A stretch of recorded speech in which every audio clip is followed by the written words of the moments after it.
Hello good evening everyone, स्वागत है एक और नए वीडियो में। और ये जो स्ट्रैटेजी है जो हम डिस्कस करने वाले हैं ये वर्किंग पीपल के लिए एक बेस्ट स्ट्रैटेजी हो सकता है। मतलब वन ऑफ द बेस्ट नहीं, दी बेस्ट स्ट्रैटेजी हो सकता है। एंड ये सेम चीज़ हम लोग इंडेक्स में भी करते हैं। आज हम लोग स्टॉक्स में सीखने वाले हैं।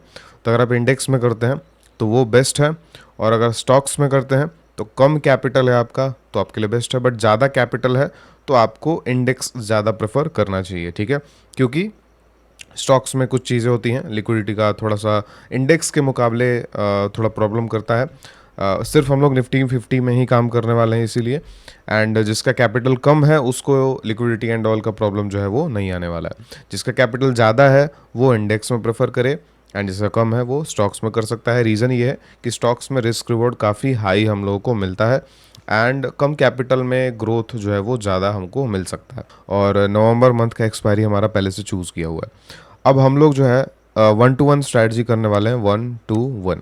इसमें हम लोगों को एक बाई करना होता है, एक एक सेल और एक बाई, और जो सेल होता है वो डबल क्वांटिटी में होता है। ये सबसे सेफेस्ट स्ट्रैटेजी हम लोग बोलते हैं, और ये सबसे सेफेस्ट स्ट्रैटेजी भी है वर्किंग पीपल के लिए। अगर मान के चलिए कि आपको डायरेक्शन अगर पता हो कि इस साइड में मार्केट, इस पर्टिकुलर स्टॉक इस साइड में जा सकता है ये, या निफ्टी इस साइड में जा सकता है एक हफ्ते में या एक महीने में, तो ऐसे स्ट्रैटेजी को हम लोग डिप्लॉय करके अगर छोड़ देते हैं तो रिस्क रिवॉर्ड अगर अच्छा है एंड हमारा डायरेक्शन फाइंड करने का अगर मेथड अच्छा है, उसका एक्यूरेसी अच्छा है, तो हम लोग अच्छा खासा प्रॉफिट जो है वो कर सकते हैं। तो इसमें हम लोग स्टॉक्स कैसे फिल्टर करना है वो हम लोग एक स्क्रीनर यूज़ करेंगे, वो अभी हम एक्सप्लेन करते हैं। पहले आप लोग लेग्स जो है वो समझ जाइए। अब ये जो लेग्स है ना, ये लेग्स वैरी कर सकता है पर्सन टू पर्सन। आपका जितना रिस्क अपटाइट है उसके अकॉर्डिंग आप लोग जो है वो शिफ्टिंग कर सकते हैं। हमारा जो बाइंग लेग है वो एट द मनी से एक स्ट्राइक दूर रहता है या दो स्ट्राइक, इससे ज़्यादा डिफरेंस मत रखिएगा। एट द मनी पे मत रखिएगा, एट द मनी से एक स्ट्राइक या एट द मनी से दो स्ट्राइक, इस पे हमको मैक्सिमम, इन दोनों पे मैक्सिमम रिस्क रॉड हमको मिलता है। पहले हम लोग एट द मनी से एक स्ट्राइक दूर पहले चेक करेंगे, अगर यहाँ पे रिस्क रॉड अच्छा मिल रहा है तो कंटिन्यू करेंगे, अगर नहीं मिल रहा है तो हम लोग एट द मनी से एक स्ट्राइक दूर चले जाएंगे और वहाँ पे चेक करेंगे। तो अभी इस केस में हम लोग को 7% का लॉस दिखा रहा है मंथ में। तो 7% का लॉस मंथ में क्या अच्छा है क्या बुरा है? ठीक है, तो ये पर्सन टू पर्सन डिपेंड कर सकता है।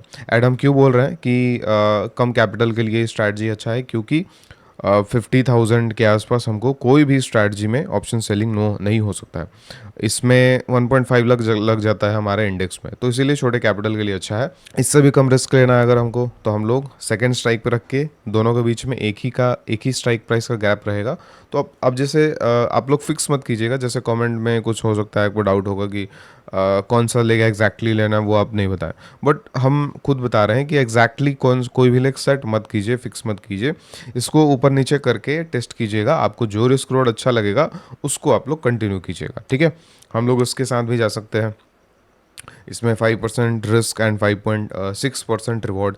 दूसरा स्टॉक अगर हम कोई देखें, जैसे मान लीजिए हम जो स्क्रीनर बताने वाले हैं इसी में अगर कोई स्टॉक अगर आए तो देखते हैं। ठीक है, कुछ दिन पहले अगर स्टॉक आया हो तो SBI लाइफ आया था। कितने तारीख को आया था? SBI लाइफ आया था 27 अक्टूबर को। तो इसमें हमारा कंडीशन ये है कि हमारा जो वीकली RSI वो एक हफ्ते पहले के RSI से ऊपर होना चाहिए। मतलब 1 वीक अगो जो हमारा RSI का वैल्यू था उससे ऊपर हमारा करंट वीक का RSI होना चाहिए। इसका मतलब मार्केट थोड़ा सा उस स्टॉक को ऊपर जा रहा है एक तरीके से। एंड जो डेली परसेंटेज चेंज है, मतलब आज का जो उसमें मूवमेंट आया है वो 3% से ज़्यादा आया है। ठीक है, क्योंकि हम लोग अगर ये मैट्रिक्स नहीं रखते हैं तो बहुत सारे स्टॉक्स आ जाएंगे जो मूव नहीं कर रहे हैं, तो हमको ऐसे स्टॉक्स नहीं चाहिए, हम लोगों को कम स्टॉक चाहिए। अगर हम आज देखेंगे तो आज कोई भी स्टॉक फिल्टर नहीं हुआ है, बट पास्ट में देखेंगे कि हमको हर रोज़ एक दो स्टॉक फिल्टर हो रहा है। बट हम अगर दूसरा कोई इंडेक्स कोई कंडीशन लगा देते हैं तो रोज़ 10-20 स्टॉक फिल्टर होंगे, तो उससे हमको फ़ायदा नहीं है, क्योंकि हमको एक दो स्टॉक ही चाहिए जो मूव कर रहे हैं एंड उसी में हमको ट्रेड बनाना है। तो हमको कम स्टॉक चाहिए, इसलिए हम लोग ये कंडीशन यूज़ कर रहे हैं। एंड 3% कोई स्टॉक मूव कर रहा है, इसका मतलब कुछ उसके अंदर हो रहा है एक्चुअल में, एंड कुछ उसके अंदर हो रहा है तो फिर अगले दिन भी हो सकता है, अगले हफ्ते भी हो सकता है। तो ये हमारा सिंपल सा लॉजिक है, एंड वीकली आयर से हम लोग यूज़ कर रहे हैं ताकि हम लोग उसका ट्रेंड पकड़ सके। अब हमारा ट्रेड करने का क्या लॉजिक रहेगा? तो मार्केट बंद हो गया, मार्केट बंद होने के बाद इवनिंग में या रात को देखेंगे कि कोई स्टॉक सेलेक्ट हुआ है क्या।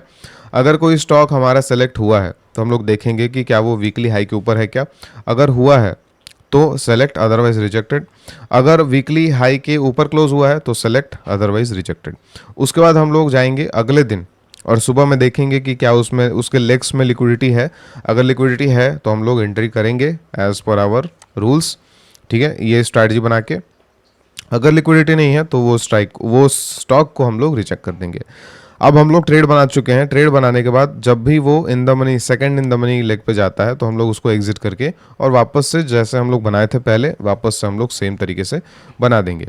एंड इससे फ़ायदा ये होगा कि हमको इन द मनी से खतरा नहीं होगा एंड प्रॉफिट जो है हमारा पीछे की साइड में लॉक होते रहेगा एंड फॉरवर्ड साइड में हमारा पोटेंशियल ऑफ प्रॉफिट इंक्रीज होते रहेगा। तो एल्गो टेस्ट में भी बैक टेस्ट स्टॉक्स का हो जा रहा है, तो हम एल्गो टेस्ट में करते हैं। एंड चलिए ये हम लोग इसका जो है वो बाई कर लिए। 1 मंथ का था मेरे पास, ठीक है। एल्गो टेस्ट हम यूज़ नहीं करते हैं बट ठीक है, इसीलिए इसका जो है एक्सपायर हो गया तो हम वापस से इसका रिन्यू कर दिए। तो हम लोग जैसे हम क्या समझा रहे थे आपको, मान लीजिए कि ये 27 तारीख को हमारा स्क्रीनर में आया था SBI लाइफ 27 के एंड में। तो अब यहाँ पे क्या है ना कि ये जो स्टॉक है इसमें बहुत कम ही स्ट्राइक में लिक्विडिटी है। रीज़न ये है कि अक्टूबर 27 को हम लोग नवंबर का ट्रेड बना रहे हैं, तो अभी नवंबर मंथ स्टार्ट नहीं हुआ है फिर भी हम उसका ट्रेड बना रहे हैं, तो लिक्विडिटी का इशू है। अब ये लिक्विडिटी का इशू अगर हम लोग जाके और इसका जो स्ट्राइक प्राइस है ब्रोकर में जाके देखेंगे, उसका बिड एंड आस्क अगर बहुत ज़्यादा डिफरेंस है तो हम लोग अवॉइड कर देंगे, ठीक है। तो अवॉइड करने का ये भी एक क्राइटेरिया है, क्योंकि निफ्टी 50 में भी सारे स्टॉक्स हमारे जो फिल्टर होके आ रहे हैं और जो सेलेक्ट हो रहे हैं वो ज़रूरी नहीं है कि उसमें हम लोगों को लिक्विडिटी उतना अच्छा मिले, ठीक है। तो फिर इस केस में क्या करना चाहिए, इस केस में हम लोग कैश में भी प्ले कर सकते हैं, मतलब जिसमें लिक्विडिटी नहीं है ऑप्शंस में, इसमें हम लोग कैश में प्ले कर सकते हैं। स्टॉप लॉस कहाँ होगा, स्टॉप लॉस जस्ट जिस कैंडल में हमारा एंट्री हुआ उसके जस्ट नीचे वाला कैंडल हमारा स्टॉप लॉस होगा, ठीक है। और जिसमें लिक्विडिटी है उसमें हम लोग ऑप्शंस में प्ले कर सकते हैं। तो ये आपको स्ट्राइक जाके और देखना पड़ेगा कि हाँ लिक्विडिटी है या नहीं। अभी के लिए हम लोग यहाँ पे ये जो स्ट्राइक हमको लिक्विड दिख रहे हैं इसमें हम लोग ट्रेड जो है वो बना देते हैं। और रिस्क रॉड हमको मिल रहा है ऑलमोस्ट 11% का रिस्क है एंड ऑलमोस्ट समथिंग का प्रॉफिट है, ठीक है। तो हम लोग अभी चलते हैं क्योंकि हम लोग अभी ज़्यादा हमारे पास ऑप्शंस नहीं है, तो हम लोग अभी आगे बढ़ते हैं और देखते हैं कि जो हम आपको समझा रहे हैं कि कैसे शिफ्टिंग करना है वो कितना इंपॉर्टेंट है। तो अब जैसे ही हम एक दिन से आगे बढ़ते हैं तो थोड़ा बहुत हमको प्रॉफिट आ गया। अभी ये हमारा फर्स्ट इन द मनी में चल रहा है, तो हम लोग एक दिन से और आगे बढ़ते हैं। अब ये सेकंड इन द मनी को क्रॉस कर गया है एंड आज के दिन ही ऑलमोस्ट ये सेकंड इन द मनी पे आया होगा। तो ये सेकंड इन द मनी पे यहाँ पे हमको दिख रहा है। अब सेकंड इन द मनी पे एग्जिट क्यों करना है, क्योंकि ये इन द मनी जा चुका है ना, तो इसमें लिक्विडिटी ऑटोमेटिकली कम हो जाएगा, तो एग्जिट नहीं हो पाएगा। एग्जिट नहीं हो पाएगा तो हमको पेनल्टी भी लग सकता है एक्सपायरी तक अगर हम होल्ड कर लेंगे तो, ठीक है। तो इसीलिए हमको इसको एग्जिट करके एंड वापस से OTM जाना है। एंड अगर आप देखेंगे अब तो धीरे धीरे सारे स्ट्राइक्स लिक्विड होते जाएंगे क्योंकि एक्सपायरी जो है वो पास आने वाला है या नेक्स्ट मंथ स्टार्ट होने वाला है। अगर हम यही चीज़ नेक्स्ट मंथ स्टार्ट होने के बाद बनाते ट्रेड तो हमको लिक्विडिटी का इश्यू जो है नहीं होता, ठीक है। तो हम ज़रूरी नहीं है कि हम लोगों को लिक्विडिटी का इश्यू हो ही, क्योंकि ये अलग एक कंडीशन है। तो हम लोग इसको क्या किए, एग्जिट कर दिए।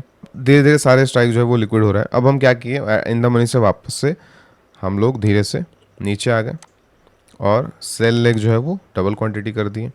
अब रिस्क रॉड हमको और अच्छा मिलेगा, क्यों मिलेगा, क्योंकि हम लोग शिफ्ट किए हैं। अब लॉस 7% का एंड प्रॉफिट आप लोग कैलकुलेट कर सकते हैं ऑलमोस्ट 14-15% का। तो हम लोग एक दिन से और आगे बढ़ते हैं और सेम चीज़ हम लोग रिपीट करेंगे।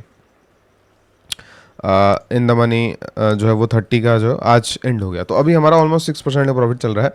एंड जैसे ही ये और अंदर जाएगा ना तो हम लोग और शिफ्ट कर देंगे, फिर और अंदर जाएगा और शिफ्ट कर देंगे। तो उससे क्या होगा ना कि यहाँ पे जो लॉस है वो धीरे धीरे ये जो लॉस है वो ग्रीन में कन्वर्ट होते जाएगा। एंड ग्रीन में कन्वर्ट होते जाएगा तो क्या होगा कि हमारा प्रॉफिट लॉक हो जाएगा, आगे का प्रॉफिट का पोटेंशियल बढ़ जाएगा एंड इन द मनी का जो खतरा है वो भी खत्म हो जाएगा, ठीक है। ये वाले स्क्रीनर को आप लोग खुद से बनाइएगा, ठीक है। थोड़ा सा इसमें बहुत 5 मिनट का काम है, थोड़ा एफर्ट्स डालिए। स्ट्रैटेजी कैसा लगा आपको कमेंट में बता सकते हैं आप लोग। एंड जो स्टॉक सिलेक्शन का मेथड इसमें बताया है ये काफ़ी अच्छा है, बट इससे बेटर स्टॉक सिलेक्शन का मेथड हम लोग कोर्स में पढ़ते हैं, जिसमें मंथ स्टार्ट होने से पहले हम लोग फिक्स कर लेते हैं कि किस स्टॉक में काम करना है। ये चीज़ हमको रोज़ नहीं देखना पड़ता है कि कौन सा स्टॉक आया है कौन सा नहीं आया। तो मंथ स्टार्ट होने से पहले हम लोग फाइनल कर लेते हैं एंड उन्हीं स्टॉक में सिर्फ हम लोग काम करते हैं। तो ये सीखना है तो आप लोग कोर्स एनरोल कर सकते हैं। कोर्स में आपको और क्या क्या चीज़ें मिलेंगी कि पहले आपको टोटल 10 से 12 स्ट्रैटेजीज मिलेगा, पढ़ने को मिलेगा।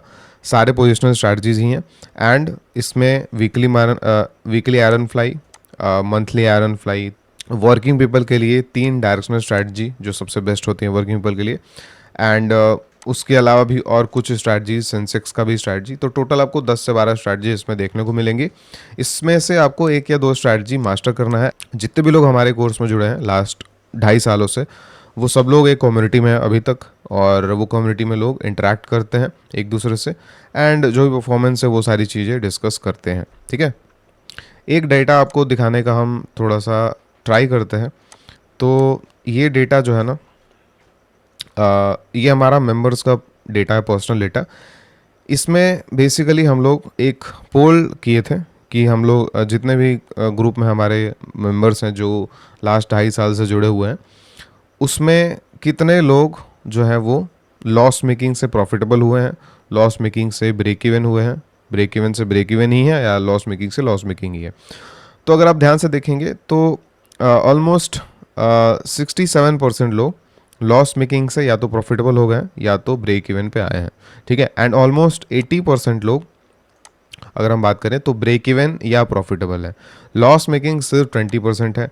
अब ये 20% लॉस मेकिंग का अगर हम डेटा बताएं, मतलब जो मार्केट में डेटा है हमारा कि 97% लॉस एंड ऑल, उसके मुकाबले ये डेटा बहुत अच्छा है। बट हम लोगों को, मेरा फोकस जो है वो इन पे भी बहुत ज़्यादा है कि इनको क्या प्रॉब्लम्स आ रहे हैं, तो पर्सनली मैसेज करने को हम बोले हैं एंड ऑल। ठीक है, तो ये डेटा आप लोग हमारे कम्युनिटी का देख सकते हैं एंड जो स्ट्रैटेजीज हम लोग 2.5 साल पहले सीखे थे ना, वो एग्जैक्ट स्ट्रैटेजी अभी भी काम कर रहा है। एंड पोजिशनल स्ट्रैटेजीज होने की वजह से फ्यूचर में चेंज करने का, स्ट्रैटेजी चेंज करने का और ये सारी चीज़ें, प्रॉब्लम्स जो है वो नहीं आती हैं। पोजिशनल स्ट्रैटेजीज हमेशा चलती हैं एंड इसीलिए आप 1-2 स्ट्रैटेजी मास्टर कर लेते हैं तो लाइफ टाइम आपको स्ट्रैटेजी चेंज करना एंड ऑल का ज़रूरत नहीं पड़ेगा। ठीक है, तो जो लोग सीरियस हैं ऑप्शन सेलिंग को लेकर, वो आप कंसिडर कर सकते हैं। आप लोग कूपन यूज़ कर सकते हैं OS, ये 21 मेंबर्स के लिए वैलिड रहेगा। तो हम लोग मिलते हैं नेक्स्ट वीडियो में। Thank you so much.